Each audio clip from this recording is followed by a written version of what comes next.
Nagpatabang sa Brigada Action Center Team ang mga kawani sa nanirado nga Korean restaurant nga gidumala sa Koreano og asawa nga Pinay nga nahimutang sa dakbayan sa Sugbo. Mga kawani mipabot sa ilang emosyon og hangyo sa management sa maong restaurant. Sama na lang ni Maribel Niras. Palihog lang kog hatag sa among last pay nga atong gisabutan kay kinahanglan pud na namo kung kamo nahinganlan pud mong kwarta mas labaw nami kay usa ra mi katrabahan. Sagol-sagol sab nga emosyon ang gisaysay ni Riza May Sibalyos og Simar. Ang akong panawagan sa among amo nga ex-amo Ashley Choi and Kwanggu Choi, please lang intawon amo ang sweldo among gipangayo.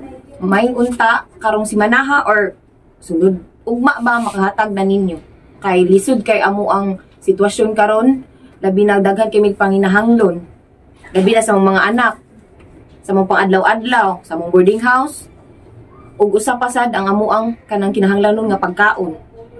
Ang amo lang unta wa nay daghang rason. Og Eden Baruro dikdikan. Ang akong panawagan nga ma-release dayon ang among sweldo.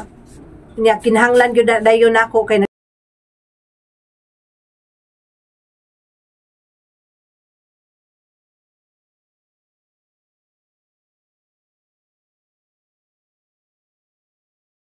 Tipik lang sila sa mga kawani nga human nawad-an og trabaho, gusto sab makuha ang sweldo. Gitawagan sa Brigada Action Center Team ang magtiayon nga nagdumala sa maong Korean restaurant apan wala motubay sa paghinabi. Hinuon na matikdan sa mga kawani nga ni-active na kinis sa ilang GC. Gihatagan lang una og panahon sa Brigada Action Center Team ang management sa restaurant kung kanusa kini formal nga motubag subay sa ilang obligasyon nga swelduhan sa mga trabahante. In the heart of changing lives, ako si Brigada Alan Tangkawan sa 90.7 Brigada News FM Cebu, the Music and News Authority.